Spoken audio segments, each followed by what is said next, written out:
Kamusta mga kabasketbolista? Tinalo ng DLSU Green Archers ang UP Fighting Marons 76-75. Tinanghal na best player of the game si Kevin Kiambao sa likod ng kanyang 22 points at 9 rebounds. Nag-ambag naman si Phillips ng 18 points at 12 rebounds. Golyena 9 points at 5 assists. Gonzales 8 points. Makalalag 9 points at 4 rebounds.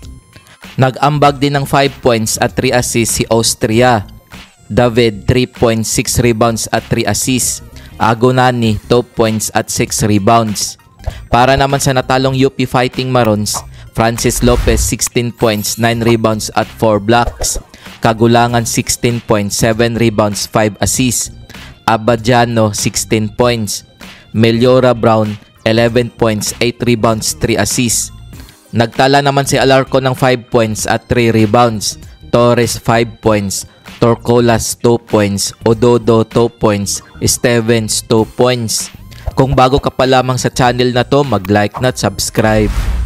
Tabla na sa series ang DLSU Green Archers at UP Fighting Marons 1 win 1 loss para sa finals best of 3. Heto ang do or die game 3 schedule ngayong December 15, 2024 na gaganapin sa Smart Araneta Coliseum. Maglalaban ang DLSU Green Archers at UP Fighting Marons para sa finals game 3 alas 5:30 ng hapon. Kung nagustuhan mo ang video na to, mag-like na at subscribe.